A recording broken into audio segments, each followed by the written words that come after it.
Olá, gente. Hoje eu estou com o prazer enorme de ter a Letícia Lecoli aqui comigo. Tudo bem, Letícia? Olá, tudo bom? Tudo certinho. Obrigado aí por você tirar um pouco do teu sábado aí para conversar com a gente. E, Letícia, conta pra gente o que você faz hoje em dia, qual o teu cargo? Boa. Bom, hoje eu sou Engineer Manager no Nubank. Eu trabalho lá, esse ano vai fazer 6 anos, né? Então tem sido uma trajetória aí enfim, na evolução da empresa, mas também dos times que eu venho fazendo parte. Mas hoje, especificamente, eu lidero times voltados para a parte de plataforma, então, diferente dos times que talvez a gente está acostumado, que desenvolvem um produto, por exemplo, conta corrente, empréstimo e coisas nesse sentido, a gente está um pouco mais baixo nível, provendo ferramentas, tooling ali para engenharia conseguir produzir de forma mais efetiva ali o desenvolvimento das coisas dentro do app. Aí a gente pode falar um pouquinho mais sobre Perfeito, como é isso mais perfeito. para frente, mas acho que de forma geral é isso. Bacana demais. E, Letícia, é aquilo que eu sempre falo para os convidados aqui, voltando no tempo, né? Como é computação, como é que tecnologia apareceram na tua vida? Boa, bom ponto. Eu comecei a gerar interesse, né, na época do ensino médio. Eu acabei fazendo ensino médio técnico, então do primeiro para o segundo ano do ensino médio, eu fui, né, enfim, a escola onde eu estudava ali tinha essa opção, onde a gente tinha aulas mais voltadas à programação, à computação, de realmente inserir ali, aprender a parte de algoritmos, programação básica. E naquela época, acho que também por parte dos meus pais, que não são da área de tecnologia, completamente opostos. Minha mãe foi professora de educação infantil, de alfabetização, e meu pai químico, então mundos completamente diferentes, mas acho que acabou tendo ali um bom impulso ali de, enfim, fazer essa transição ali para o ensino médio técnico, e aí lá eu comecei a gerar esse interesse para essa área mais exatas, assim, né, então tudo que envolvia lógica, matemática, entender como os algoritmos funcionam, assim, acho que a base começou ali logo realmente na época de escola. Então, não foi fácil, porque era um mundo muito diferente, mas foi ali que eu comecei a tomar gosto, assim, de escrever pequenos códigos e ver as coisas aparecendo no computador e falando, uau, posso fazer coisas. Você lembra qual foi a primeira linguagem de programação que você chegou a lidar, não? Olha, trabalhei naquela época ali de estudos, eu lembro que foi Java, mas também tinham coisas em C, Legal. Delphi também, eu lembro que teve algumas coisinhas, então tinha uma diversidade de linguagens, mas acho que, em suma, assim, acabou sendo mais Java mesmo. Bacana, bacana. É bem interessante ver o início das pessoas, né? E Java, C, Delphi, né? Que conheço gente que ainda programa com Delphi, né? Tá menos comum de ver hoje em dia, mas eu tenho um amigo aqui que trabalha com Delphi também. É bacana, bacana. E como é que foi passar do ensino médio? Você fez faculdade? Ou como é que foi passar do ensino médio para a faculdade? Como é que foi a faculdade para você? Como é que foi essa experiência? Boa. Nesse caso, acho que muito pelo fato de eu ter feito ensino médio técnico e já ter começado a me inserir ali nesse mundo de programação, computação, etc., me gerou interesse, então, de seguir, né, a carreira ali, indo para a faculdade ainda nessa temática, né? E aí acho que um grandíssimo parênteses em relação à faculdade é que eu não queria ficar muitos anos estudando, eu queria logo ter meu emprego, começar a trabalhar e também, enfim, né, dar sequência na faculdade. Então, eu não queria optar ali por engenharia da computação, ciência da computação, que acabasse ficando lá meus 4 anos ali de faculdade. E aí eu fui para análise de desenvolvimento de sistemas, que eram seus 2 anos e meio, se eu não estou enganada. Justamente para isso, porque eu queria estar mais próxima de estar pronta para o mercado e começar a trabalhar. E foi muito bom, porque aí, começando a faculdade, algumas coisas que eu tinha aprendido já no colégio me ajudaram, né, a ter essa base, porque aí, logo no primeiro semestre da faculdade, entrava muito lógica de programação, algoritmos, então, não foi tanto um susto, sabe? Foi um pouco mais de, não, beleza, sei ali já um pouco mais, mas obviamente tiveram matérias que eu tomei, acho que principalmente sistema operacional, assim, entender, eu ficava assim, socorro, Deus, muito complexo, enfim, né? Para quem ainda não tinha tido contato, né? Certo. Mas aí eu, enfim, né, fui seguindo ali a faculdade e aprendendo, e acho que na faculdade também eu fui gerando os interesses, né, do que eu gostava mais. Então, a parte de redes, já, tipo, era legal saber, mas não era a temática, eu falei assim, putz, quero muito trabalhar com isso. Aí, quando eu olhava para a programação, eu falava assim, não, beleza. Tinha a parte front, de back, e aí, enfim, ia gerando os interesses ali. Mas, enfim, acabei, né, seguindo já de uma forma muito tranquila, assim, do colégio para a faculdade, me formando no ensino médio, indo para a faculdade já logo em seguida, assim, já na área de tecnologia mesmo. Bacana demais. E você, como é que foi? Você está na faculdade, como é que foi chegar assim no primeiro emprego? Você fez estágio ou você já foi direto para o emprego? Como é que foi essa fase da vida?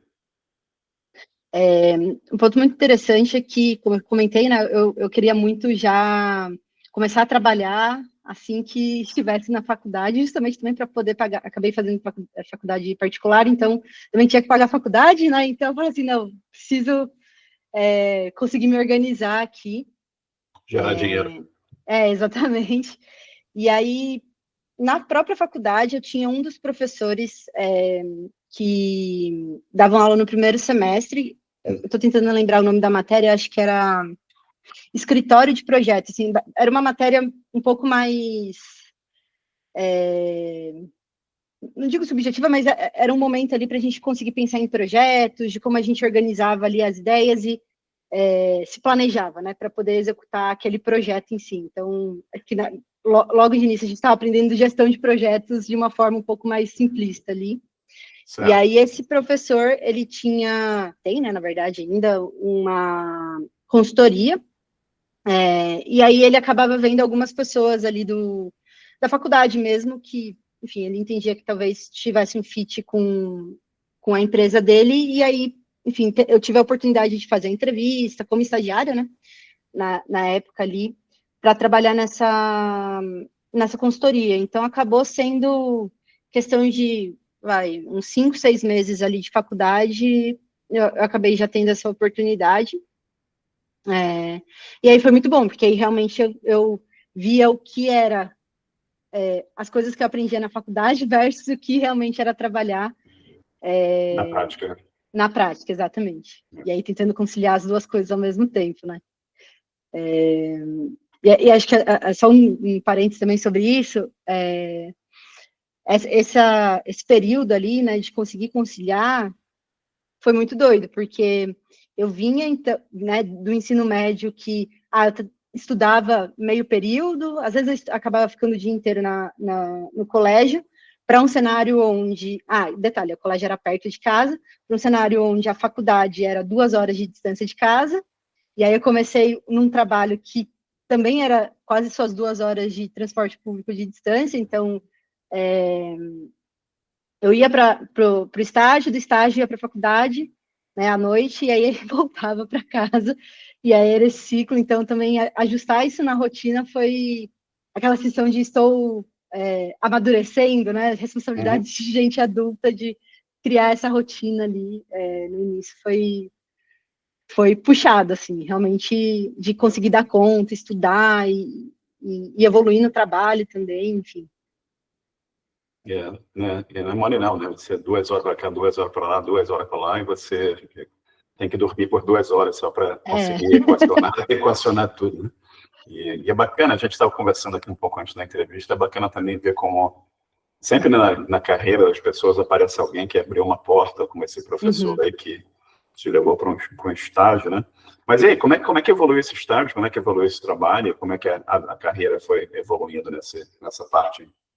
Show.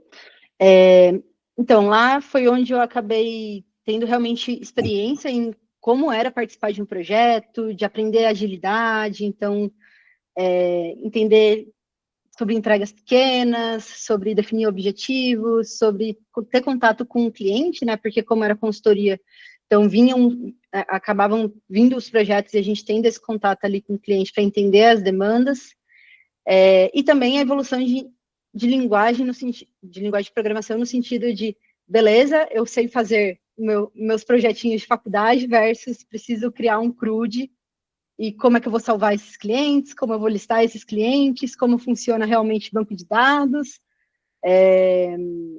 e as stacks, né? Porque aí variava muito também de cada projeto. Então, tinha projeto que na época era em VB, tinha projeto que era em Java, tinha projetos em .NET, então também acabava variando muito ali de tempos em tempos qual a stack que eu tinha que estudar, né? Porque também o estágio, de certa forma, tinham as pessoas para me apoiar, mas aquilo só não era suficiente, né? Eu precisava dedicar um tempo também para estudar e conseguir evoluir.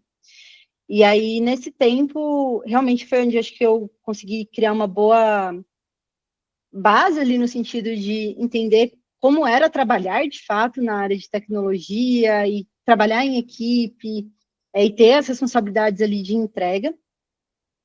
E nisso eu continuei estudando, né, no sentido de evolução de tecnologia, né, da parte das linguagens de programação. E acho que um ponto, só para não perder a linha de raciocínio, acho que um ponto que me ajudou nessa época é que, então, eu estava fazendo faculdade, estava estagiando, e aí eu comecei a acompanhar algumas comunidades de tecnologia na época. Então, os famosos meetups, né? Tinha ali dentro da faculdade mesmo, um grupo de amigos ali, pessoas que, o grupo, eu não vou lembrar o nome de todos os grupos daquela época que tinha, mas, tem um grupo de meetups que vai fazer um evento em tal lugar, às vezes até eventos pagos também, e aí, com isso foi quando começou a gerar também, tipo, de realmente olhar e falar, putz, acho que tem mais coisas fora do meu mundinho ali, do que eu estou trabalhando hoje, né? E aí eu não esqueço até hoje que, na época, a gente estava trabalhando com VB. Bom, para a galera que estiver ouvindo, talvez trabalhe com .NET já uns anos passados, assim, tinha o ASP.NET MVC. E naquela época, eu comecei a ouvir isso nos eventos, eu comecei a entender que talvez essa era a próxima evolução no sentido de... Exato.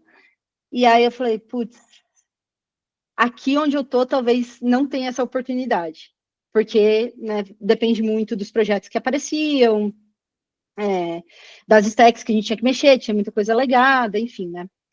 E aí eu lembro claramente, tipo, me marcou muito porque foi quando eu comecei a pensar, assim, putz, será que eu deveria estar estudando outras coisas, além das coisas da faculdade, além das coisas do estágio, para procurar talvez até uma próxima oportunidade.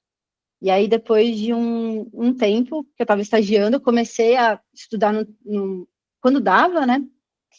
E aí foi quando eu fui para o meu segundo emprego, que aí era realmente voltado a .NET, a back-end, e aí já trabalhando com .NET MVC.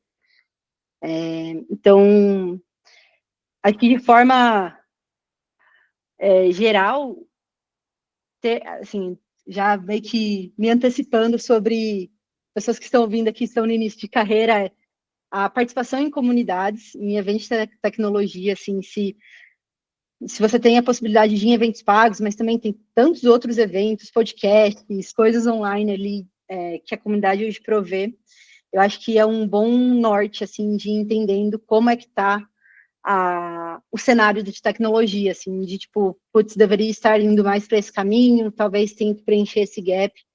E para mim foi muito importante, e vem sendo muito importante, assim. Então, desde o início ali, por mais que eu já fui em vários eventos que eu não entendia nada. Assim, eu entrava assim, gente, acho que eu sou a pessoa menos inteligente desse evento, porque eu não estou entendendo nada. E que depois de um tempo fez sentido. Eu falei assim, nossa, pode crer, lá atrás falaram sobre isso, e eu nem liguei os pontos, tipo, naquela época, porque eu não tinha o contexto, mas, enfim, né, acabou sendo produtivo de alguma forma depois, posteriormente na carreira, assim. É muito importante isso que você está falando. Regularmente eu falo lá para as pessoas no grupo, nos programadores no Telegram, elas perguntam para mim, pô, como é que eu vou conseguir emprego? Como é que eu estou aqui estudando, eu estou fazendo faculdade, estou procurando um emprego, o que eu faço? Eu falo, cara, se envolve em grupos, vai em meetups, como você falou, né? Encontros na tua cidade, outras cidades, se possível, entre em grupos online. E outra coisa que eu menciono também é entrar em grupos no GitHub, para você contribuir com open source. Porque a quantidade de gente que eu conheço que entrou em projetos open source e começou, aquilo que você falou, não necessariamente entendia o projeto, mas começou a fazer uma contribuiçãozinha aqui, e aquilo começou a gerar interesse em outras pessoas da comunidade e acabou gerando uma oportunidade de emprego para aquela pessoa. Então, é fundamental, mesmo que você não entenda, como você falou, você começa a conversar com as pessoas, começa a fazer perguntas, e as pessoas vão te orientar, né, vão te ajudar, e essa rede, né, que é uma coisa que me dá você me permite falar, me dá uma certa agonia. As pessoas me adicionam no LinkedIn. Posso te adicionar no LinkedIn? Pode sim, mas elas nunca mais mandam uma mensagem. Aí eu falo assim, isso não é networking. Networking é você adicionar a pessoa, mas mandar uma mensagem, você ganhei, tudo bem, tá vivo? O que você está falando? Olha, bacana, eu tô fazendo esse negócio aqui, o que tu acha? Entendeu? É importante esse relacionamento, né? Não é só ter uma lista de contatos que você nunca contacta, entendeu? Colecionar link no LinkedIn não leva ninguém à frente, né? É muito importante isso que você está fazendo. Mas aí, como é que você foi para o C Sharp? Como é que a vida foi evoluindo? Aí você começou a criar projetos e aplicações? Isso foi em que empresa que você estava nessa época? Nessa época eu fui para a F-Câmara, que também era uma outra consultoria. Perfeito. Tudo em São Paulo. Aí, tudo em São Paulo, exato.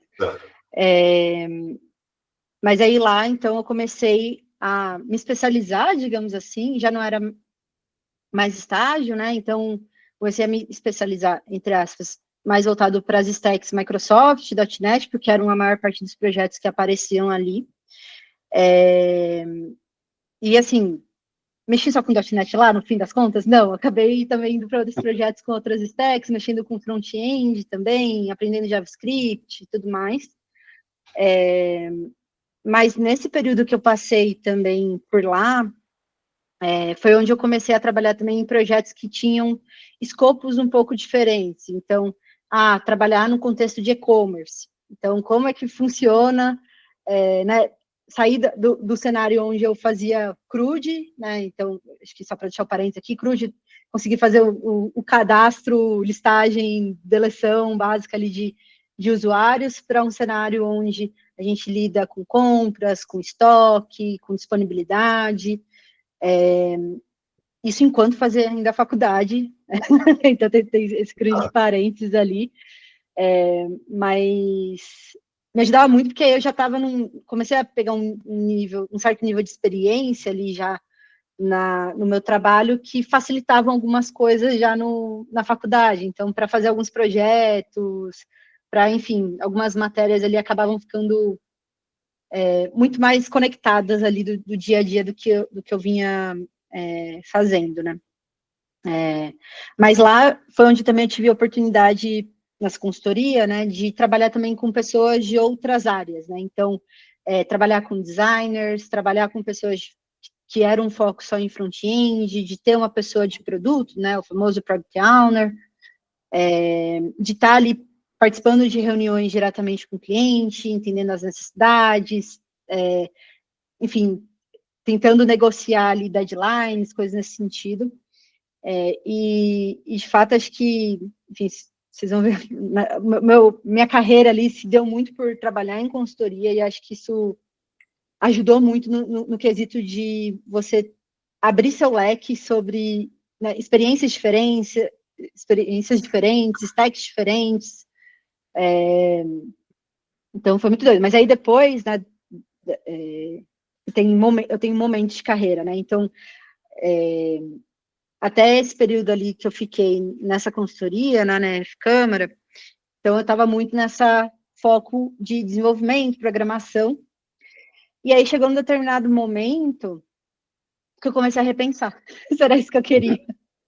Certo. E aí eu realmente fui, acho que de certa forma, dadas as coisas também que eu via na faculdade, relacionadas à agilidade, gestão de projetos, que eram matérias já mais avançadas, né, que já estavam quase próximas ali do fim da faculdade, eu comecei a considerar, assim, poxa, será que talvez trabalhar com gestão de projetos seja algo interessante? Me parecia algo interessante, né, naquela época.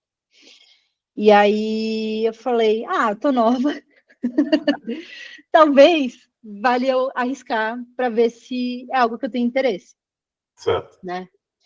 E também ver se tem as oportunidades. Tipo, acho que se existe a possibilidade de eu arriscar, talvez o momento era aquele que eu estava ainda na época de faculdade, enfim, Certo. entendendo o que eu queria da vida, de certa forma, né? Apesar de já meio que ter trilhado já meio a vida em tecnologia, mas na tecnologia tem 15 milhões de frentes que você pode trabalhar.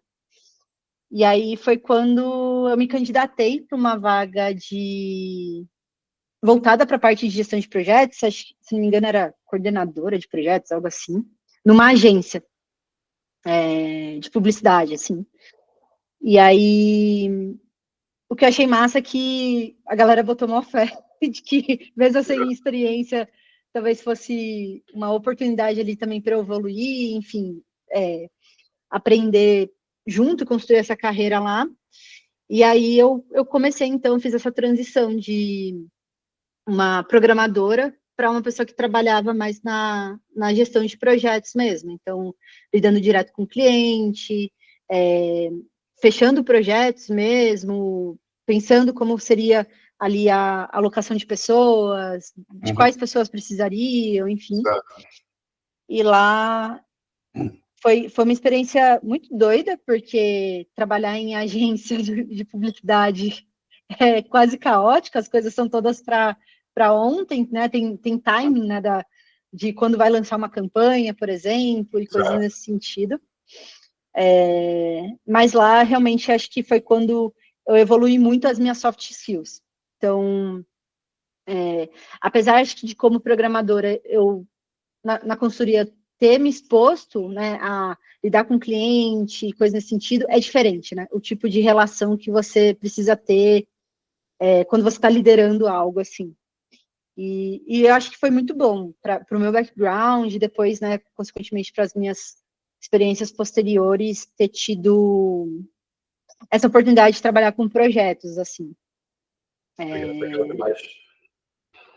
E Desculpa? você, eu falei legal Ah, demais, né? Que você saiu do software development, né? Você saiu da parte mais técnica e você foi, porque você falou, você foi para frente do cliente, negociar projetos, negociar com as equipes, né? Quem que precisa estar trabalhando, alocação de equipe, planejamento, deadlines apertadas, né? E é bem interessante isso. E como é que foi isso? Eu acho que você foi de lá para a Lambda 3, não foi isso que você fez? isso, exato. E E aí, como é que foi essa motivação para transicionar para a Lambda 3? boa. E aí, depois de um tempo trabalhando na agência, eu olhei e falei assim, olha, talvez não é o que eu quero. Pelo menos não no escopo que era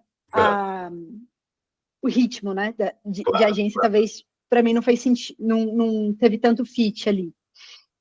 E aí foi quando eu falei, poxa, talvez voltar para programação Uhum. faça mais sentido.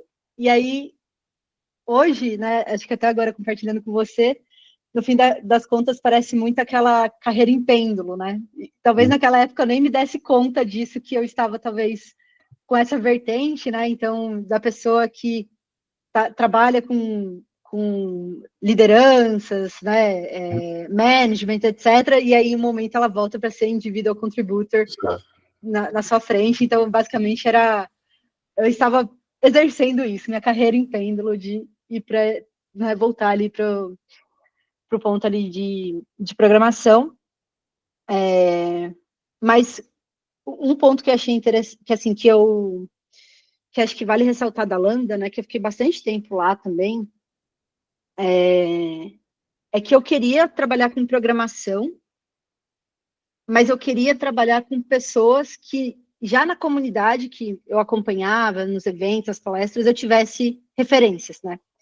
E aí, lá na Lambda 3, a gente tinha grandíssimas referências na área de programação, principalmente das stacks Microsoft, né? A gente tinha vários Microsoft MVPs lá.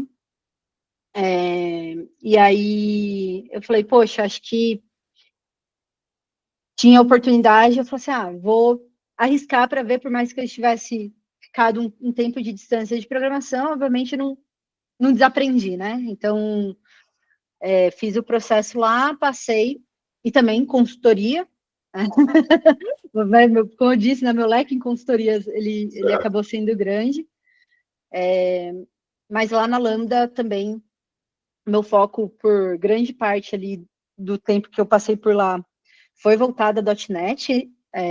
Aí acho que um ponto muito bom foi que, de novo, a importância de participações em comunidade, em você criar conexões. Na Lambda 3, pelo fato de eu, enfim, ter consolidado minha carreira em .NET, lá eu já estava, naquela época, eu já estava participando de forma ativa em comunidades. Então, eu não estava mais só sendo a pessoa que consumia meetups, eventos, eu era a pessoa que estava ajudando a contribuir de alguma forma, seja organizando, ou palestrando, ou participando nas organizações. E aí, por conta disso, eu tive o reconhecimento da Microsoft como Microsoft MVP em .NET, na época era de .NET, né, que eles chamavam de Developer Technologies, e foi um momento muito doido, assim, né, que, poxa, né, da pessoa que foi, transicionou, voltou, focou bastante em .NET, estava de forma bem ativa ali, apoiando a comunidade, que é algo que eu realmente acho que foi de grande contribuição, assim, para a minha carreira, o fato de participar de eventos de tecnologia, de acompanhar pessoas que dedicam seu tempo para compartilhar o seu conhecimento de forma gratuita, assim, e acho que como uma contribuição eu comecei a fazer isso também, né? Tipo, assim como eu aprendi com essas pessoas, eu queria que o que eu aprendi eu também pudesse repassar, e isso foi reconhecido, né? Pela Microsoft. E sou o Microsoft MVP até hoje, então eu estou no meu 8º ano com o Microsoft MVP. Então eu tenho as renovações, e aí esse ano eu renovei novamente. Então foi muito gratificante, assim, ali na época da Lambda, de realmente olhar eu como uma desenvolvedora de software, ajudando a comunidade, já também lá liderando projetos, lidando com os mais diferentes clientes, com as mais complexidades possíveis, enfim. E aí, na Lambda mesmo, que assim, eu faço, eu vou ser repetitiva, mas é porque acho que quem está ali na sua começo de carreira, tem a oportunidade de explorar, tipo, aproveite se a empresa que você trabalha ou se o seu momento de vida permite você ir explorando, porque estava, então, eu trabalhando muito focada em back-end, e aí, nisso eu já tinha terminado a faculdade, não estava mais, já tinha me formado já, e aí eu comecei a gerar interesse em mobile, no mundo mobile, então desenvolvimento de apps. E aí, comecei a estudei Xamarin, né, que na época era a forma como a Microsoft permitia a gente desenvolver aplicativos mobile, né? E aí a gente começou a receber projetos disso lá na Lambda 3, e eu comecei a fazer parte desses projetos. Então, apesar de a gente estar no mundo .NET, tipo, eu quis para mim essa vertente do mundo mobile, que não foi só aprender Xamarin, foi também entender as diretrizes, um pouco mais low level ali de ambas as plataformas, né, iOS e Android. E aí comecei a participar desses projetos e me envolver um pouco mais, enfim, estudando a parte, aprendendo também em alguns momentos ali nos projetos que iam tocando. Então, cheguei a trabalhar com Xamarin, com React Native também. E acho que ali foi quando eu comecei a criar uma nova paixão, que era trabalhar com mobile. Então, eu gostava muito de trabalhar com back-end, mas eu vi que mobile tinha um mundo assim, muito grande para ser explorado e que eu não via pelo menos assim, no meu mundo, né, das pessoas que eu tinha contato, eu não via muita gente falar sobre isso, ou ter muito conteúdo em português sobre isso. E aí, enfim, nos projetos que eu acabava participando, eu ia para essa vertente de beleza, desenvolver o app, mas ao mesmo tempo olhar para a parte de DevOps, né? Então, de ponta a ponta, como seria a entrega desse app desde o momento que a gente está desenvolvendo até realmente chegar nas lojas, né? E aí foi realmente, acho que foi o que se perdurou para o que eu tô até hoje, mas aí a gente pode entrar depois agora na parte do Nubank, mas acho que do meu experiência ali em relação a consultorias, que foi realmente o que me gerou muita experiência técnica e também de soft skills mesmo, foram essas, assim, né? E aí, né? Coisa importante que você falou também é experimentação, né? Apesar que você falou que você está focado no back-end, você está focado lá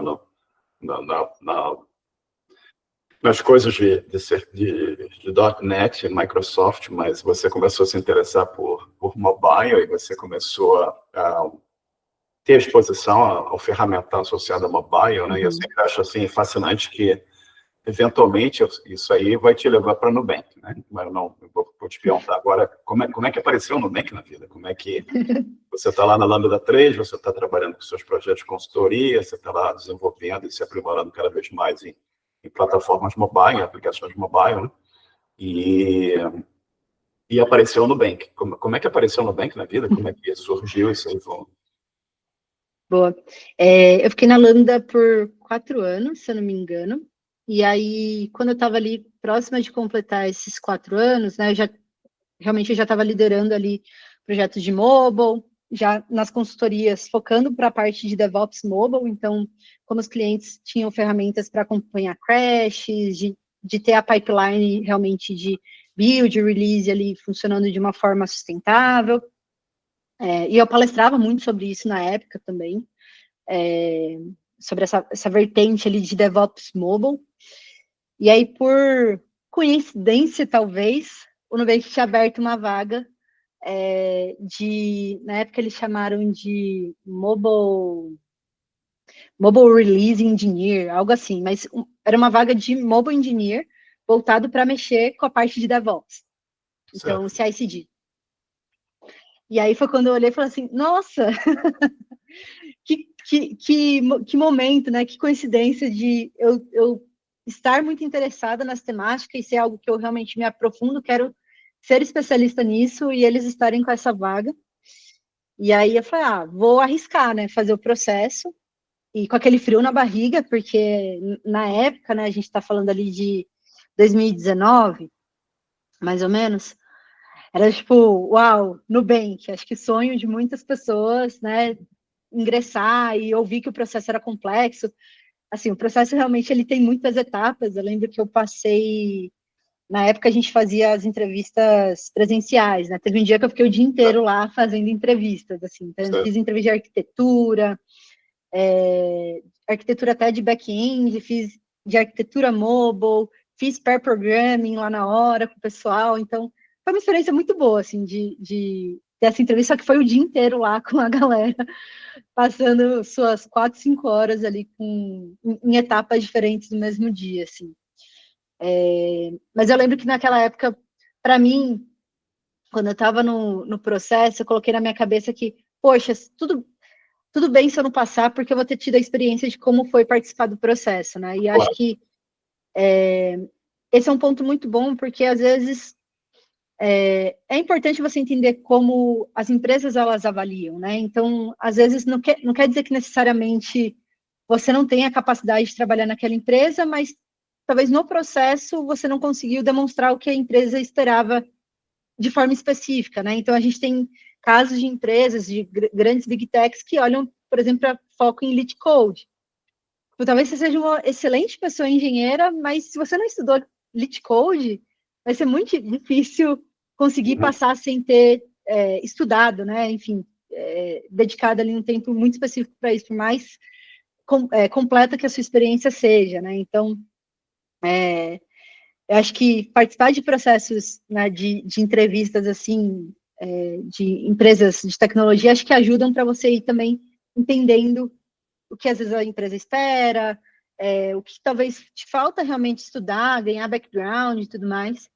E aí eu lembro até que quando eu participei das entrevistas, eu depois daquele dia que foi o dia que eu fiz várias, eu saí e falei assim, nossa, eu saí pensando em coisas que eu podia ter falado que talvez eu tinha esquecido, ou coisas que eu falei assim, nossa, verdade, naquela discussão o pessoal falou sobre esse tema, eu não sei muito a fundo, eu vou estudar para ver, né, que talvez eu possa tirar de insumo, enfim. Mas deu tudo certo, passei, e aí eu entrei para o time de Mobile Platform, que na época éramos em 3 pessoas engenheiras. Então, lá em 2019, o time de plataforma que cuidava do processo de CI/CD do app era feito por 3 Três pessoas. pessoas. 3 pessoas engenheiras e eu era uma delas. Né? Comecei a ser uma delas. E realmente foi uma virada de chave muito grande, assim, porque acho que o primeiro ponto, né, ter feito minha carreira em consultoria e ir para uma empresa que é um produto, né, que enfim, né, a gente não está, porque acho que a diferença da consultoria, em alguns momentos a sua atuação é até um certo ponto, né, então, vou dar o exemplo da época que eu trabalhava com mobile na Lambda 3. A gente desenvolvia o app, a gente olhava para as questões de DevOps, mas, por exemplo, poxa, a gente viu que está tendo um alto índice de crashes, ou, poxa, um monitoramento mais refinado aqui seria melhor. Aí já tinha acabado já o escopo com a empresa, era meio que tipo, beleza, agora isso é com a gente não conseguia ver meio que, às vezes, o ponta a ponta, né, de ter esse ciclo completo ali de feedback, de, tipo, fazendo as melhorias incrementais, etc., porque realmente a gente entregou aquilo que a empresa precisava, né? E aí, indo para o Nubank, por exemplo, né, para uma empresa de produto, você está lá vivendo aquilo 100% do tempo. Então, o que você desenvolveu e foi para a produção é o que você vai acompanhar, o que você vai fazer as melhorias. E isso, para mim, era muito mágico, assim, de, nossa, como deve ser a experiência de, beleza, a gente pode dedicar tempo para, sei lá, olhar para um problema de performance, né? Que às vezes é tipo, não, isso aqui não é prioridade, vamos focar em outra coisa. Enfim, então mudou muito a minha chavinha, assim, de, nossa, vai ser um desafio diferente, né? Não só de stack, né? Que também totalmente diferente das coisas que a gente tinha trabalhado, tinha montado a minha carreira com .NET, com stack Microsoft, né? Na maior parte. Chega no Nubank, Clojure, Android nativo, iOS nativo. Na época que eu entrei, a gente estava colocando Flutter. Então, tipo, mas também, né? Flutter, coisas de CI/CD, a gente usava Jenkins, fora as ferramentas construídas in-house, então foi, nossa, eu realmente aprendi muito, assim, por muitos anos, eu tô 6 anos, mas por muitos anos, até hoje também a gente aprende muita coisa. Letícia? Mas aí, opa, pode falar. Perdão, termina que você ia falar que eu ia fazer um comentário. Não, mas eu ia comentar que, assim, tem uma trajetória dentro do Nubank ali dessas 3 pessoas engenheiras construindo o CI/CD para como está hoje, né? Enfim. E tem 2 coisas aqui que eu acho que eu queria mencionar. Uma que é o teu professor lá na faculdade, né?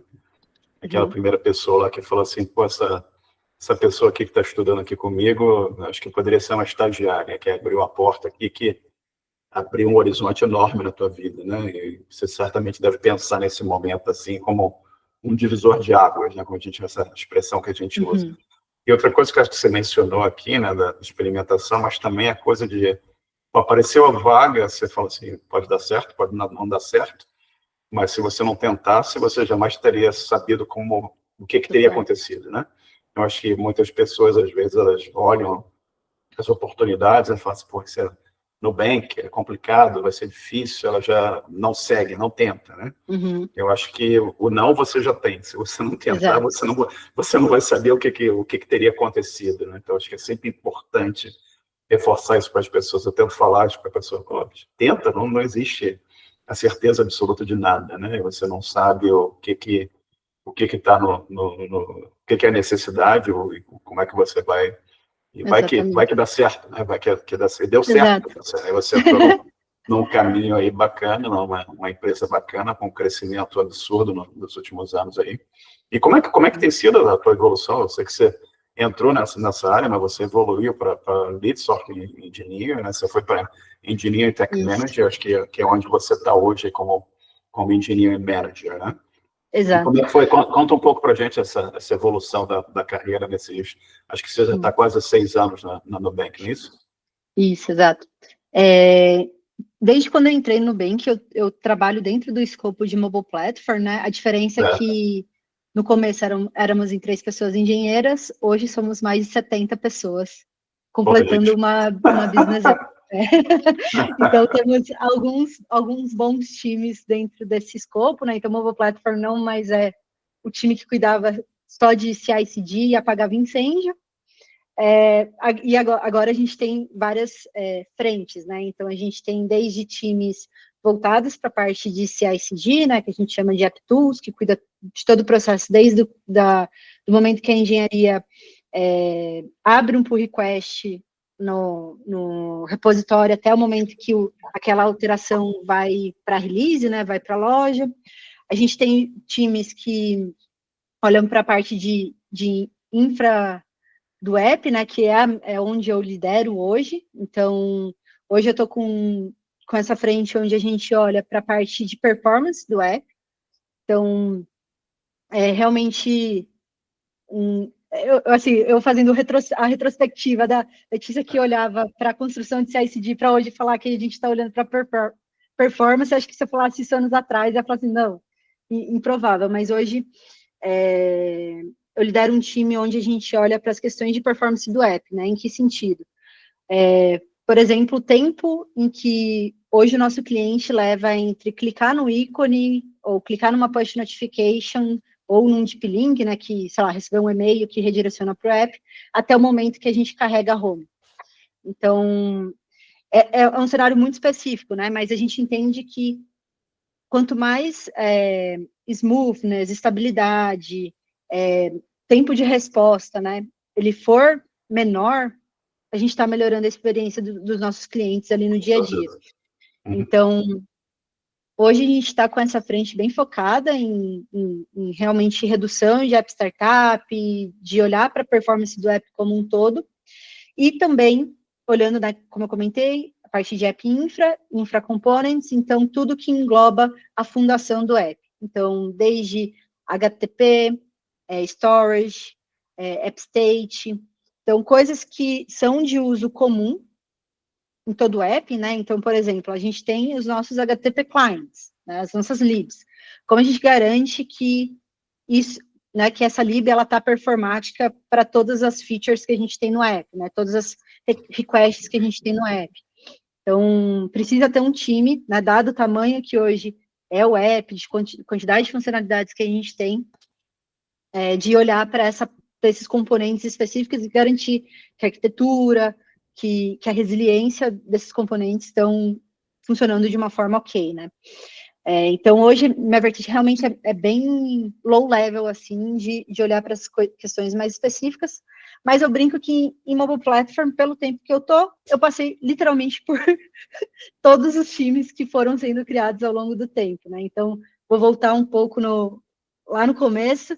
Então, no começo, eu trabalhei como engenheira voltada para a parte de CI/CD, então, a gente fez um trabalho muito legal, que naquela época, o processo de submissão do app, então, não sei se todo mundo aqui que tem familiaridade com mobile, mas para você conseguir lançar uma versão, tanto na Google Play, quanto na App Store, né, da Apple, você precisa submeter seu aplicativo para revisão, né, gerar ali a sua APK, seu IPA e submeter. Esse processo, até então, na época que eu entrei, ele era feito de forma manual. O processo de submissão. O processo de geração da APK e do IPA era até que automatizado, mas o processo de release train, que a gente chama, ele era manual, e a gente fez todo o processo de automação para não depender de pessoas, né? Então, acho que foi um grande achievement quando a gente estava estava nessa vertente CI/CD, que foi tirar o trabalho de ter uma pessoa tendo que fazer isso toda sexta-feira. Então, a gente conseguiu automatizar para uma forma de deixar isso, que a gente brinca, é o nosso autopilot, né? Então, ele mesmo é o nosso release train, o trem que sai sozinho com o seu o Seus piloto automático. passageiros. Exatamente. E aí, dali, depois eu fui para uma vertente de App Analytics. Então, a gente, como engenheira também, voltado para a parte de ferramentas de clickstream que eram usadas pelo app, né? Então, a gente tem, imagina que os times de produto querem acompanhar se o cliente clicou no botão X, basicamente o funil, né? Que o cliente clicou no botão X, preencheu os campos tais e conseguiu concluir, por exemplo, o Pix. Né? Então, a gente tem ferramentas que permitem com que esses times de produto consigam mandar esses eventos, né? E aí, quem cuida dessa plataforma? Precisa de um time, dada a imensidão, né, imensidão de produtos que a gente tem, precisa de um time que cuide dessas plataformas. E aí, o nosso time cuidava muito na questão de gestão de custos, porque, imagina, ao longo dos anos, foi aumentando a quantidade de features, quantidade de eventos, e aí, quando você vai ver, o custo disso está sendo altíssimo e com zero governança, né? Então, teve um trabalho ali em relação a isso, pegar esse ownership, trabalhar em relação a essa vertente, né? E aí, acho que nesse período, quando os times foram aumentando, né, lá dentro de Mobile Platform, eu fui, então, aumentando minhas responsabilidades e meu nível, né? Então, eu entrei como Software Engineer, Senior Engineer, Lead Engineer. Então, nessa época, liderava, né, os times que eu fazia parte, e aí foi quando, de novo, eu considerei uma transição para management. Então, olha lá, Letícia lá de trás, da experiência de gestão de projetos na agência, reconsiderando agora de novo trabalhar com isso. E aí, para mim, naquele momento, começou a fazer sentido. Né? Então, eu acho que são responsabilidades diferentes do que eu fazia anteriormente, muito mais conectado também a pessoas, gestão de carreira, de realmente liderança técnica, né? Que não é porque a pessoa vira manager, end manager, que ela deixa de ser técnica. Em vários momentos eu estou discutindo em whiteboards com o pessoal do time, às vezes abro uns PRs também, quando dá tempo. Mas aí eu, enfim, e essa parte boa, né? Fazer essa transição dentro da própria empresa que você trabalha, porque se por acaso você quiser voltar e falar, poxa, não, management não faz sentido, quero voltar a ser individual contributor, você consegue fazer essa transição de uma forma tranquila, e muito bom que o Nubank dá essa oportunidade para as pessoas lá dentro, né? E aí, então, eu fiz essa transição, e a partir daí, né, isso aí fazem 3 anos já, e aí também já cresci na carreira eu estava como Engineer Tech Manager, agora estou como Engineer Manager, que lidera mais de um time, né? Enfim, de uma forma bem generalista ali. Mas aí, nessa vertente, eu passei também por alguns times, né? Então, o time de App Analytics eu liderei como Manager, depois o time de BDC, que é um time de Server Driven UI, então aqui dentro, a gente, né, como você mesmo comentou, a gente tem features implementadas em Flutter, mas a gente tinha uma necessidade onde os times gostariam de ter mais autonomia para fazer mudanças, alterações, correções, sem passar pelo review das lojas. Porque esse review, geralmente, às vezes demora dias. Né? Tipo, é inevitável. Todo mundo que trabalha com mobile sabe como é que as lojas funcionam. Certo. E aí, uma das abordagens para conseguir facilitar isso é usar estratégias de Server-Driven UI. Né? Então, basicamente, você constrói a tela do aplicativo via back-end. Então, basicamente, o que acontece aqui eu consigo codificar em Clojure, a gente tem toda a transcrição disso para Flutter, e aí renderiza isso no app. Então, o time achou um bug nessa tela, nesse fluxo. Se tiver usando essa nossa plataforma interna que a gente construiu, que era o time que eu liderava, a pessoa consegue simplesmente fazer essa alteração do lado do serviço e já ter a correção já aplicada para todos os clientes naquela mesma hora, né? Então, traz realmente uma velocidade muito maior do que depender ali de ter que gerar o binário, submeter para as lojas, etc. Então, esse time foi... Ou seja, o front está lidando com a apresentação, mas o que vai ser apresentado está sendo criado lá no back-end, passado para a aplicação, e a aplicação apresenta o que tem que ser apresentado, né? Exato. Você pode falar, eu acho que você falou algumas coisas aqui que eu acho que seria importante a gente dar uma reforçada para a comunidade. Eu acho que as pessoas em geral entendem o que é criar uma aplicação, você codifica a aplicação, você coloca em produção, simplificando bastante, né?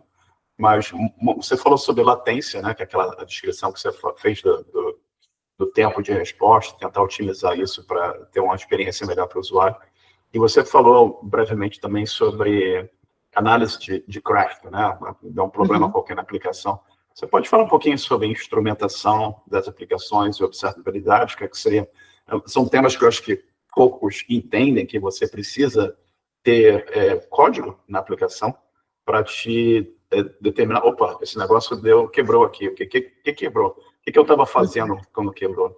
E ajudar os times de plataforma, de desenvolvimento em geral, para entender que houve um problema, que foi detectado e como resolver. Você pode falar um pouquinho sobre isso? Claro, posso sim. No entanto, que a gente, dentro de Mobile Platform, a gente tem um time que olha para isso, de ferramentas de observabilidade, justamente porque foi como você disse, né? Se a gente for reativo a problemas que aconteçam no app, vira o caos, né? Então, vamos supor, o app do Nubank não está abrindo. Imagina descobrir isso só quando tá os clientes mandando mensagem pouco cliente descobrindo isso. Exato. Então, assim, não é algo que a gente quer considerar, dado o volume de clientes que a gente tem. Então, a observabilidade realmente acaba ajudando nisso, né? Então, existem algumas formas da gente instrumentar a nossa aplicação, né? Então, falando especificamente para a parte de mobile, mas acho que é totalmente aplicável, né, enfim, server-side, né, na parte de web e tudo mais, existem as métricas, né, que foi o que eu comentei, por exemplo, eu quero acompanhar como está o comportamento do usuário, então, no sentido de saber se, por exemplo, o cliente está conseguindo fazer um Pix. Então, existem eventos, né, de clickstream, que a gente diz, que dizem como é que está sendo aquele funil, de ponta a ponta, desde o começo até o fim, que trazem indicadores, né, podem trazer indicadores de, por exemplo, se esse funil ele tiver uma redução drástica, você começa a estranhar poxa, talvez pode ser um sinônimo de algo, problema no app, enfim, né, tem casos, né, pode ser que, sei lá, 3 horas da manhã realmente não vai ter um volume tão alto quanto no dia de pagamento, meio-dia, né, mas, enfim, ele pode ser um indício de uma forma de acompanhamento, né, mas geralmente a gente usa mais para negócio, análise de negócio nesse sentido. E aí a gente entra para o lado da engenharia, né, que aí a gente pode trabalhar com os famosos logs, né, então hoje em dia existem N ferramentas que possibilitam, aí, enfim, a gente pode entrar no detalhe depois se quiser, mas existem ferramentas que a gente permite, né, colocar lá no código, a gente fazer o tracking, né, fazer o acompanhamento de pontos específicos da aplicação. Isso ajuda para que, se em um momento, vamos supor, tem um reporte falando, o cliente não consegue abrir o aplicativo, você conseguir olhar os logs da aplicação e ver se tem logs de erro, né? Por exemplo, poxa, então, no processo de abertura aconteceu esse erro e fazer essa análise. Para isso, né, por exemplo, vou pegar o exemplo aqui de mobile, existem ferramentas como o Sentry, Crashlytics, que permitem você instrumentar seu app e em casos de crash, né, geralmente, quando o app, sabe, quando você usa o app trava e aparece, o aplicativo não está respondendo, ou algo nesse sentido, ele reporta isso nessa plataforma e você consegue, enfim, ter uma vasta imensidão de dados ali de stack trace, de versão do sistema operacional, tipo de dispositivo, e até se você consegue instrumentar com mais informações, né? Você consegue colocar, poxa, eu quero ter qual foi a rede da pessoa, né? Se era 4G, se era Wi-Fi, porque às vezes, enfim, se ela estava sem internet e coisas nesse sentido, que ajudam a gente a ser mais proativo nas análises, como também utilização de alertas, né? Então, existem técnicas que a gente utiliza para tirar essa reatividade, né? Porque tudo isso é meio que, tipo, o problema já está acontecendo. Então, a gente consegue, através de algumas ferramentas, vou dar o Splunk como exemplo, né? Mas, de novo, tipo, poxa, baseado num login que a gente tem, se a taxa de erros aumentou, dado um threshold que a gente considera, eu quero ser alertado, porque é quase um sinalzinho de fumaça, assim, tipo, tá saindo uma fumacinha aqui, eu quero conseguir já conter esse fogo antes que ele se alastre e vire um problema maior de realmente impedir os clientes de usar uma funcionalidade de forma específica, né? Então, enfim, eu gosto muito de falar desse tema, até depois, ó, Marcelo, vou deixar, se por acaso você quiser falar só sobre observabilidade. Esse tema aí dá pano para manga. Esse tema tem que você pode pensar em coisas como machine learning, que daqui a pouco eu vou te perguntar também, né? Para você fazer uma previsibilidade, né? Você já tem um modelo treinado e você pode começar a alimentar com dados do que está acontecendo e pode vir uma resposta ali do tipo, olha, baseado no que está entrando aqui, vai dar zebra daqui a 2 dias, entendeu? Aí você consegue detectar aquela coisa da detecção antes do problema realmente acontecer, né? E você consegue evitar aquela situação catastrófica que a aplicação quebra e para de funcionar, e aí todo mundo vai para a rede social, no bem que não funciona, que horror, não sei, você evita essa situação toda. É muito interessante essa área toda, né? Sim. No entanto, que até também tem, acho que acabou sendo uma temática mais recente ali também, que é o uso de OpenTelemetry, né? Então, também tem uma vasta temática ali para a gente discutir, mas tipo, que ajuda ali também você conseguir, a gente está usando, né, aqui no nosso contexto, para conseguir interconectar os diferentes serviços, app, porque é aquilo, né? Você tem logins, log tracing de coisas de formas distintas, como você consegue criar relação entre isso e falar, putz, realmente, quando aconteceu isso no app, tinha relação com esses 15 outros serviços aqui também, né? E aí já vou deixar uma sugestão de livro, que eu acho muito bom sobre observabilidade, que é Observability Engineering, da Charlotte Major. Enfim, quem usa Honeycomb, ela é uma das owners ali, mas é muito bom porque realmente dá um background bem válido ali sobre essa temática de observabilidade e tudo mais. Por mais que seja ali a escritora seja do Honeycomb, tipo, dá para ser muito agnóstico ali das coisas também, né? A gente tem que fazer mais umas 2 ou 3 entrevistas só para falar sobre observabilidade, para começar a conseguir falar o nome, que é um nome complicado. É difícil. E instrumentação, outro nome complicado também. Mas são coisas importantes. Então, são coisas interessantes também, Letícia, que isso começa com a maturidade da empresa, né? Se você é uma empresa pequena, a última coisa que as pessoas estão se preocupando é instrumentação, observabilidade. Elas querem lançar o produto e depois elas vão ver o que elas vão fazer. Né? E a maturidade, o volume de cliente vai crescendo, você vai começando a perceber que, puxa, eu não posso ter a minha aplicação quebrando na frente do cliente, né? E você começa a fazer investimentos, e preparando equipes e trabalhando em cima para trazer esse ferramental de apoio, né? Que é muito importante para prover uma experiência boa para o usuário final, né? E antes de a gente falar um pouco... Oi, diga. Não, eu ia falar que é um excelente ponto, assim, porque até pegando ali, né, do que eu falei dos times dentro de Mobile Platform, foi exatamente o reflexo do que você falou. Não é porque hoje a gente está olhando para questões de app startup que, sei lá, para o seu contexto da sua empresa, isso vai ser o mais importante. Tipo, a gente fez 15 milhões de coisas antes, deve resolver várias coisas antes para poder chegar nesse momento e falar, beleza, agora esse é o problema que a gente vai querer resolver. Né? Exato, então... exato. Letícia, você fez um MBA, a gente falou aqui de Machine Learning, você fez um MBA também em AI, Machine Learning, né? Como é que foi essa experiência? E vou emendar na outra pergunta que eu vou fazer aqui, que é o seguinte, como é que foi essa experiência também? Como é que você está vendo que a gente está nesse mundo aí? Eu ouço muito podcast, eu olho notícias, todo mundo falando de AI, tudo que é entrevista de podcast tem alguém falando sobre AI, não posso ser diferente, eu tenho que fazer essa pergunta, né?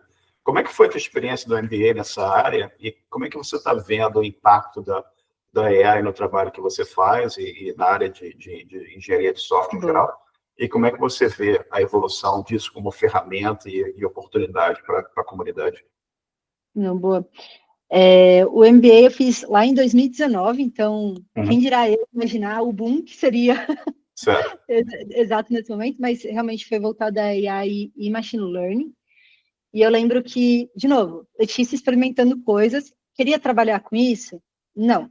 Eu só queria poder ganhar esse background e estar em contato com essas pessoas, com pessoas que trabalham realmente com data science, com machine learning e coisas nesse sentido. Então, eu entendi que o MBA seria a forma de eu conseguir estudar e evoluir meu conhecimento nisso, por mais que eu entendia que, tipo, não é a carreira que eu quero seguir, tipo, eu quero continuar como no contexto que eu estava, né, naquela época ali.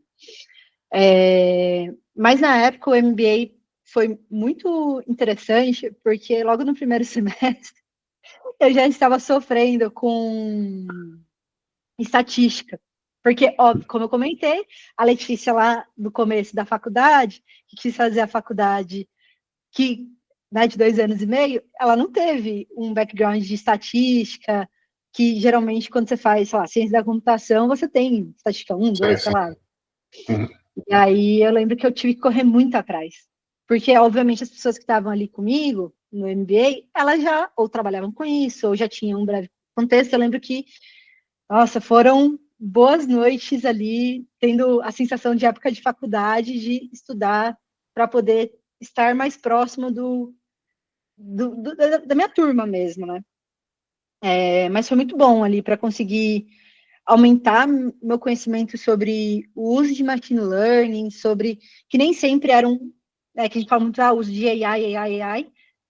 Você pode só usar um bom algoritmo que não vai envolver AI, que você resolve, né, naquela época, muitos problemas, né? Então, me ajudou a trazer um background e isso acabou contribuindo, que nem eu comentei sobre a temática de trabalhar com times de AP Analytics, o ponto que você comentou sobre predição por exemplo, problemas, a gente tinha predição também de questão de custos, então acabou contribuindo de uma certa forma de saber conversar até com outras áreas dentro do Nubank sobre ideias, sobre necessidades que a gente tinha ali, de criação de alguns modelos, de conseguir fazer análises, por exemplo, de experimentações que a gente fazia, de entender percentis, né, de entender as populações, enfim, coisas nesse sentido, que foram muito úteis para mim ali, né? Então, eu acho que algumas coisas, obviamente, com o tempo foram evoluindo, e como eu não, né, não é o meu dia a dia, sei lá, trabalhar com machine learning, realmente pôr a mão na massa em relação a isso, é algo que é aquilo, né? Se não for continuar estudando, você vai ficar um pouco defasado e não vai gerar experiência, mas, enfim, o meu propósito era, enfim, eu cumpri o meu propósito no sentido que eu queria ali quando eu fiz o MBA, né? E aí eu vejo que foi muito útil para gerar esse background mesmo, de continuar inserida, de acompanhar as notícias, enfim, né, de como a temática de AI foi evoluindo ao longo dos anos. E aí, falando de hoje em dia, né, sobre o uso de AI, eu vou dar a minha percepção do que eu estou vendo agora, que é o grande buzz, igual acho que vários outros momentos, por exemplo, quando teve o boom do blockchain e todo mundo queria botar blockchain em tudo, e era tipo, você precisa, né? Qual a sua necessidade? E acho que a gente está indo para essa vertente. Eu lembro também na época de chatbot, que tudo era chatbot, e AI, na verdade, era só um FAQ que tinha já suas respostas prontas, enfim. E acho que tem os extremos, né? Tipo, então tem a galera que está nessa vertente de botar AI em tudo, mas para mim, no meu dia a dia, o que eu como profissional e no meu pessoal eu acabo usando é para me ajudar a aumentar minha produtividade, né? Então, ChatGPT para coisas pessoais, assim, às vezes de tirar uma dúvida, de querer resumir algo, pesquisar algo rápido ali acaba ajudando. Uso, né, no dia a dia de trabalho, notebook LLM, que é do Google, né, para poder fazer transcrição por exemplo, teve uma reunião que foi gravada, ele consegue gerar o resumo para você. O Gemini também agora tá no Google Meets também faz isso, né? Mas, tipo, justamente, às vezes, sei lá, você poxa, foi numa reunião, precisa fazer uma pauta, já tem, não precisa ser alguém anotando, né? Tipo, ele já consegue construir algo ali para você. O uso de cursor, então, olhando para a parte de código, né? Tipo, Uhum. hoje a gente trabalha com legado aqui, algumas coisas são códigos que, sei lá, existem antes de mim.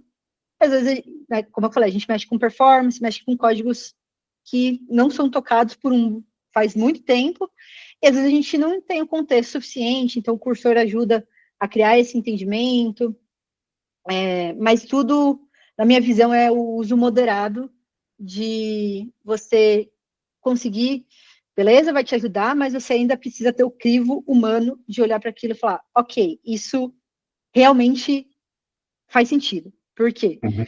Acho que para reuniões, tipo, pode ser que, enfim, ele alucine em algumas coisas, a gente está tentando usar cursor mais no dia a dia aqui, para realmente acelerar, às vezes, alguma migração e coisas desse sentido. Só que a gente vê que, às vezes, a gente gasta mais tempo arrumando, tentando fazer o cursor fazer da forma como a gente espera, ou ajustar as coisas, do que talvez a gente só pegar e fazer. Uhum. A gente está tendo, aquilo, vibe code, etc. Acho que a gente está meio longe, assim. Tipo, acho que tem muita coisa que Certo. é aquele uso, está ajudando, mas você precisa estar ali próximo e ter ainda uma pessoa Sim, sim. humana avaliando ali, né? Mas acho que para questões de produtividade, acho que, tipo, ele consegue te dar um gás ali no dia a dia, sabe? Eu acho que é muito boa a tua explanação.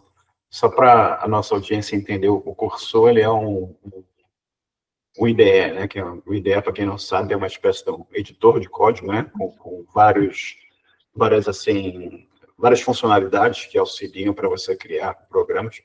E o Cursor, ele usa modelos, né? LLM, como o Claude, né? E o ChatGPT, eu acho que uma versão, ele está usando o CloudGPT também, para facilitar o entendimento de código e até para gerar código também, né? Mas como a Letícia falou, às vezes tem um código que não é a coisa correta, então existe essa necessidade. O que eu gosto no Cursor é que ele faz um diff, né? Ele vai mostrando para você o que ele mudou e você pode aceitar ou rejeitar. Sim, É aquele exato. processo como o PR Review, que é bem interessante, né? Uhum, sim. Mas, enfim, eu acho que eu tenho quase 40 anos de área, então eu já vi vários hypes e várias tecnologias. Eu lembro quando surgiu programação orientada a objeto, né? Tem que ser tudo em programação orientada a objeto. Sabe, é sempre interessante ver, sempre tem coisas interessantes. Eu acho que isso vai evoluir cada vez mais, vai ter cada vez mais ferramentas interessantes, né? Uhum. Eu acho que algumas pessoas já vai acabar com o trabalho do programador. Eu ainda não consegui ver um indicador claro disso. Eu acho que é uma ferramenta, como você falou, é um ajudante, né? Eu Uhum. acho que ajuda em várias coisas, mas eu acho que é meio prematuro certas coisas que algumas pessoas Uhum. estão falando para criar um certo hype nessa área. Mas vamos ver como é que isso É, evolui. Vamos ver se eu estou é, errado, se eu estou certo. não, então, eu acho que, assim, até se eu fosse dar uma dica, né, acho que é importante estar acompanhando, né, então, Com certeza. experimentando, entendendo, porque é isso, no fim, acho que ainda muitas coisas talvez vão mudar, mas pelo menos ter uma noção, né, poxa, funciona para mim, não funciona para mim, Exato. eu acho que já ajuda. Até um fato que aconteceu essa semana, que a gente deu muita risada aqui no time, a gente usou o cursor para fazer uma migração simples, assim, enfim, a gente analisou, parecia que fazia sentido. E aí a gente usa o GitHub, e o GitHub tem o Copilot, né? Certo. E aí a gente abriu o PR, e aí o Copilot começou a fazer o review desse código, e aí, enfim, ele falou que estava horrível a implementação, que daquele jeito não funcionava. Aí a gente brincou, falou assim, nossa, é rinha de AI, né? Tipo, uma contra a outra. Uma fez a migração, o cursor fez, o Copilot está falando assim, não funciona. E aí a gente só desistiu, falou assim, não, vamos a gente mesmo aqui faz. Vai ser mais rápido. Então, Mas a gente tá falando do futuro, a gente está falando de evolução e potencialmente o que vem pela frente, mas vamos falar um pouco do passado aqui, né? Se você voltasse no tempo, teria feito alguma coisa diferente na tua trajetória? eu não sei se diferente, mas eu acho que eu teria explorado talvez mais stacks, mais... Enfim, acho que no fim eu gerei uma especialidade. É que para mim, assim, eu estou muito contente como foi a minha carreira, mas acho que, tipo, poderia ter explorado mais, por exemplo. Poxa, será que o mundo do .NET era o que fazia mais sentido? Será que nem hoje trabalho muito com Kotlin, com Java? Poxa, linguagens super legais, talvez pudesse, né, ter explorado mais também ali na época mais do passado.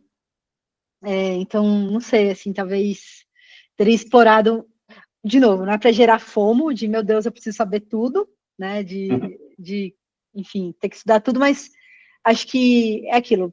Eu criei uma vertente muito de especialização que hoje eu vejo que, tipo, eu não preciso me aprofundar muito em um só assunto, eu posso saber, né, que é a gente fala, a carreira em T, né? Tipo, eu sei muitas coisas, assim, eu posso ter uma especialidade em um ponto, mas eu posso saber um pouco, no sentido, tipo, o suficiente de outras frentes ali.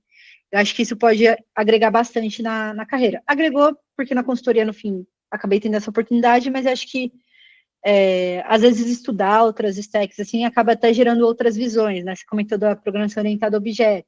Quando eu vim para cá, a gente trabalha com programação funcional, paradigmas Exato. completamente diferentes. Diferente. E eu fui, exato. E aí eu fui ver isso só depois, quando, né, já estava aqui, tipo, poxa, talvez era algo que eu poderia ter explorado antes, tipo, poderia ter explorado outras linguagens, como, por exemplo, Rust, na época, enfim. Mas não sei, acho que de forma geral isso, a Letícia do passado agradece muito ter se envolvido com comunidades, que acho que realmente ajuda muito. Mas acho que de forma geral seria isso mesmo. Perfeito.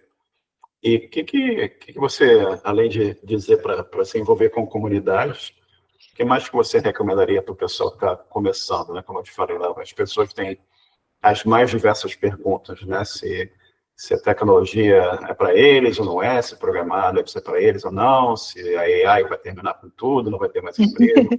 O que você recomendaria para essas pessoas? Além de se envolver em comunidade, conhecer outras pessoas, o que você recomendaria? Sim. Eu acho que um ponto que eu fui aceitando ao longo dos anos ali é que não dá para saber tudo. Tipo, infelizmente, acho que a tecnologia ela evolui e tem muitas coisas que hoje eu não sei e eu só estou aceitando que está tudo bem. E acho que é isso, tipo, você tem que priorizar o que você quer estudar, o que você tem interesse, tipo, e acho que essa parte pega muito, assim, de você, focando mais especificamente em programação, né? Você está estudando coisas de programação que te geram interesse e que você tem, de certa forma, prazer naquilo e não está se maturando ali de tipo, putz, não queria estar fazendo isso, porque acho que se forçar é a pior coisa, assim, eu lembro uma época que eu tentei estudar front-end, eu estava tipo assim, meu Deus do céu, não é para mim, e eu me forçava e falei assim, Letícia, tá tudo bem, tipo assim, se você souber o mínimo, dado que você não tá tendo que trabalhar com isso, tá suficiente, tipo, vai estudar nas outras coisas que você tem interesse, que você consegue se aprimorar mais, enfim, estudar mais. Então, acho que esses dois pontos da questão de, tipo, sim, se você querer aprender tudo, você vai se perder nesse mundaréu, então tente priorizar por partes, e tá tudo bem, baby steps, você vai evoluindo, você vai aprendendo, é um processo, e tentando fazer esses health checks ali de tipo, poxa, eu tô curtindo estudar isso, é algo que realmente eu tenho interesse, né? Que entra nessa experimentação. Poxa, talvez programação não é algo que eu tenho muito interesse, ou front-end não é algo que eu tenho muito interesse. Nossa, mas tecnologia tem tantas outras vertentes. Tipo, hoje, no meu time, a gente tem pessoas de produto, né? Pessoas que olham para a visão do que deveria ser aquela funcionalidade deveria, de fato, funcionar. A gente tem business analyst, tipo, a pessoa que olha para a questão, né, dadas as nossas métricas, os nossos dados, como a gente tira conclusões disso. Então, assim, tem um mundo gigante dentro de tecnologia que acho que a gente não se limita só à programação, né? Então, não sei, acho que isso deve ajudar a lhe dar um paz de espírito nesse início de carreira, que eu sei que às vezes pode ser frustrante, né? A gente, tipo, poxa, já queria saber tudo e tudo é difícil, né? Enfim. É uma coisa que eu tenho visto hoje também, como eu falei, quando eu comecei, 40 anos atrás, tinha muito pouco, né? Aquela expressão que a gente fala, era tudo mato, né? Então você não tinha 50 linguagens de programação diferentes, né? Você tinha 2, 3, 4 no máximo, e você escolhia um caminho e você seguia em frente.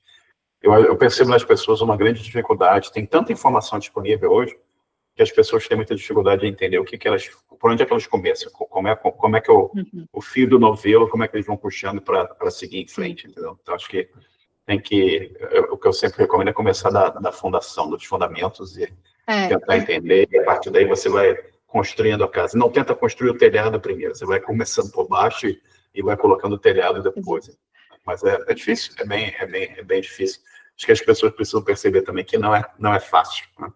Eu acho que é um erro. Você acha que as pessoas vêm atraídas por a grana, oportunidades e tudo mais, mas precisa entender que primeiro você tem que gostar disso, né? Você tem que gostar da abstração, você está sempre lidando com abstração, e você tem que gostar da tecnologia, você tem que ter paciência para errar e consertar, pesquisar, que é a constante vida de quem trabalha nessa área. E por falar da vida das pessoas dessa área, eu sei que você recomendou um livro ainda agora, mas você tem outras recomendações de livro, música, filme, jogos, o que você tiver interesse e que você gostaria de compartilhar aqui com a comunidade? Não, boa. Acho que esse de observability que eu comentei é muito bom. Acho que para quem está começando assim na área, de novo, acho que eu tenho várias indicações, mas são momentos de carreira diferentes. Tipo, definitivamente a Letícia de 5 anos atrás nem consideraria estar lendo o livro de observability, porque ela tinha muita coisa para aprender antes de chegar nisso. Mas tem um livro muito bom que é do Programador Pragmático, que acho que ele traz algumas visões interessantes sobre programação mesmo, assim, de atuação de times, de tipo linha de raciocínio ali, de como você pode se desenvolver de uma forma pragmática, dentro da sua carreira, que eu acho que é uma boa indicação. Eu esqueci, deixa eu até ver aqui quem é o autor. Gente, enfim, mas qualquer coisa depois a gente passa o link, porque me deu um branco. É o Andrew Hunt, The Programmatic Programmer, que acho que é muito bom. Uma sugestão para quem está talvez olhando mais para o sentido de liderança, gestão de projetos, tem um livro chamado Radical Candor, ou que em português é Empatia Assertiva, se eu não me engano, acho que é do Kim Scott, que ele é muito bom para realmente pessoas que estão olhando para cargos de liderança, serem bons líderes, trazem vários casos reais ali de pessoas, enfim, exemplos, que eu acho que, para mim, foi muito bom esse livro. Quando eu estava, na época do Nubank, estava considerando fazer essa transição, eu li esse livro ali para conseguir me ajudar. E o que eu sou apaixonada, assim, por trabalhar com plataforma, que é o livro Release It. E aí, de novo, acho que é aquilo, assim, está ouvindo, você está no início de carreira, guarda esse livro no seu coração, daqui a alguns anos, ou daqui a um tempo, pega esse livro para ler, porque aí é do Nygaard. Por sinal, a gente tem muita sorte de ter ele no Nubank agora, como um dos contribuidores, então eu acho que assim, é um privilégio gigante, né? Tipo, ter Sensacional. pessoas dessas próximas.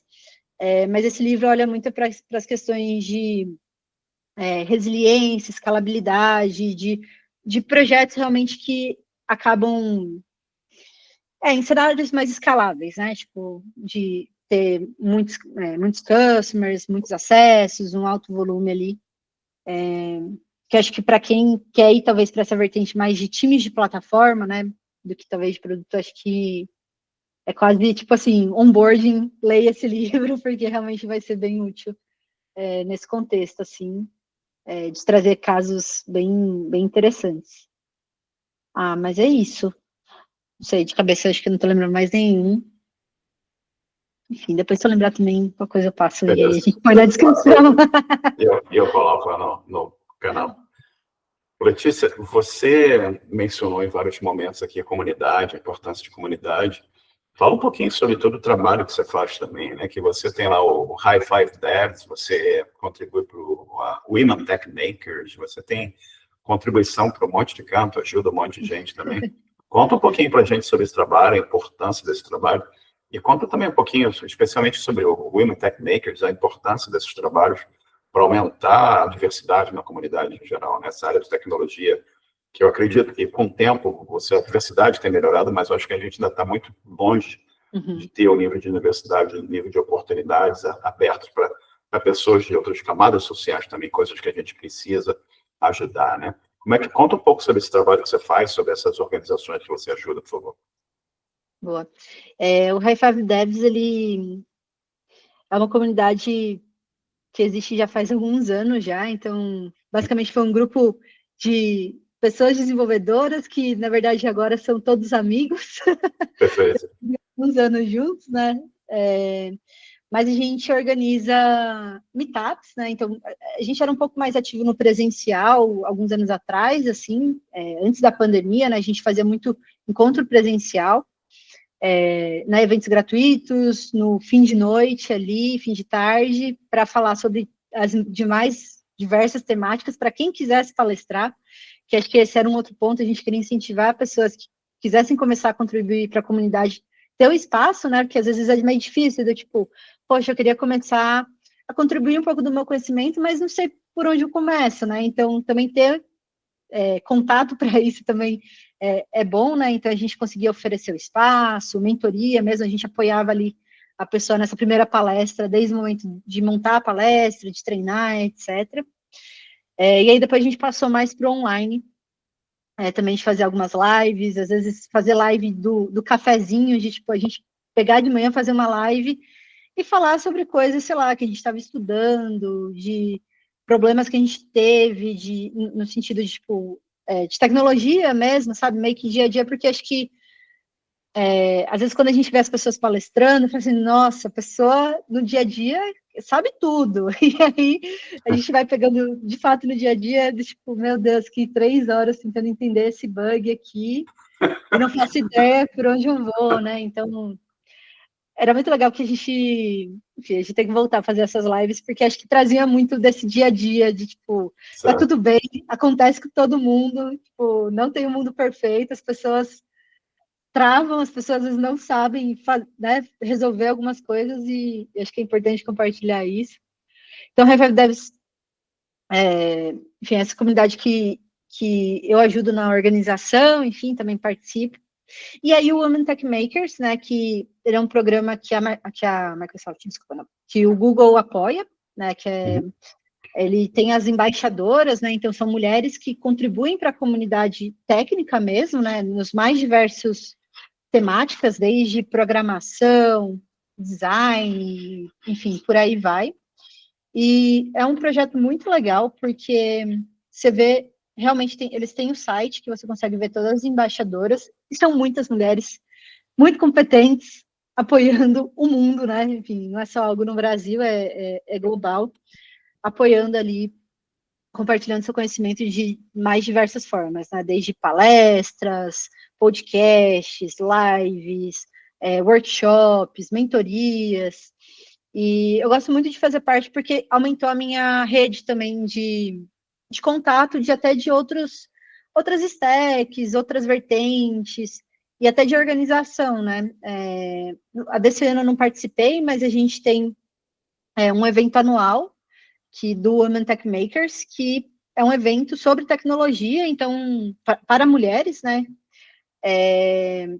E foi muito bacana, eu apoiei do ano passado na organização, e a gente recebeu tanta palestra que foi difícil selecionar, tipo, para poder montar a grade, assim, então, recomendo que é um evento muito bom para quem está no começo de carreira, está querendo entender as temáticas que estão aí no mundo, porque desse ano acabou já passando já, senão eu indicaria para vocês participarem, mas, enfim, acho que dá para acompanhar ali eu posso deixar o link também, acompanhar a nossa página do Women Tech Makers Brasil, tem a específica de São Paulo, né, nesse caso, mas no Brasil tem em vários outros estados dali que também elas organizam meetups, encontros, mentorias, que acho que pode ajudar bastante para quem está no começo de carreira, assim. Acho que bem bacana, um projeto bem bacana. Sensacional, bacana demais, cara. Isso é fundamental, né? Essa ajuda, o papel da comunidade aí para levar as pessoas à frente também. E, Então. Letícia, a gente está conversando aqui bem mais de uma hora já. Tem alguma pergunta que eu não fiz que você gostaria que eu tivesse feito? Acho que a gente falou bastante coisa, deixo em aberto. Se você quiser nos chamar para a gente falar de temas mais específicos, estaremos aqui. Perfeito, será sensacional. Vamos uma entrevista só sobre observabilidade. Eu estou tendo várias ideias aqui, né? Coisa que o grupo lá, os programadores, ele é um grupo bem distribuído, né? Que a gente tem gente pelo Brasil afora, a gente tem gente em Angola, a gente tem gente em Moçambique, a gente tem gente em Portugal, a gente tem os admins do grupo, um está na Espanha, outro está nos Estados Unidos, outro está no Canadá, que sou eu, e tem dois do Brasil. E mais uma coisa que eu quero fomentar as pessoas é fazer esses meetups, né? Tem 4.000 pessoas no grupo aqui, vamos tentar, pelo menos nos grandes centros onde tem uma concentração maior de pessoas, São Paulo, Rio de Janeiro, ter um encontro presencial, isso vai incentivar isso. Eu acho que vai ser bacana. E uma coisa também, como eu falei, o podcast aqui já tem 113 episódios, já tem mais 5 ou 6 gravados, eu estou com mais 10 gravações agendadas, e o que eu vou fazer também, quem sabe, começar a ter uns episódios diferentes, em que eu vou trazer 2, 3 pessoas, a gente conversa sobre um tema diferente. Bacana. E tentar ter um debate. Entendeu? Enfim, ideias. Eu estou precisando de um dia de 48 horas, além de trabalhar. Exato. Também, né? Mas, o desafio novamente, é o tempo. Exato. Eu queria, novamente, te agradecer aqui, né? E você quer deixar alguma informação para contato, rede social, o que seja? Claro. Bom, vou deixar meu LinkedIn. Fiquem à vontade em me mandar uma mensagem. Eu adoro conversar sobre coisas do dia a dia, de trabalho. Se tiver dúvida, curiosidade para saber, adoro responder. Às vezes aparecem algumas pessoas.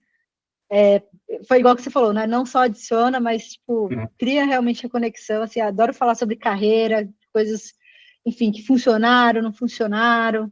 Então, meu LinkedIn, fiquem à vontade, me adicionar, mandar uma mensagem que com certeza eu vou pegar um tempinho para responder. E o meu GitHub, que, né, assim, não sou mais a pessoa tão ativa contribuindo, mas eu tenho um projeto lá sobre indicações de café, eu não comentei aqui, mas eu amo café, então eu tenho um awesome list de cafés, de lugares para comprar café, lugares para comprar equipamentos de café e até um mapa, aí especificamente em São Paulo, né, para quem é de São Paulo, de indicações de cafeterias para tomar um bom cafezinho, então... Já tem uma aplicação, quiser, mobile ou não? Não tem, não, só o web. Olha só a oportunidade. Quem quiser contribuir, olha só, pode ser um projeto muito legal para fazer. Café Lovers, já tem até o website, cafélovers.com. Letícia, prazer enorme, muito obrigado pelo teu tempo, muito obrigado que você tirou uma parte do teu sábado para conversar comigo, prazer. E fica dois minutos comigo aqui para a gente conversar, que eu vou parar de gravar aqui. Boa, beleza. Deixa eu apertar o botão aqui para parar de gravar.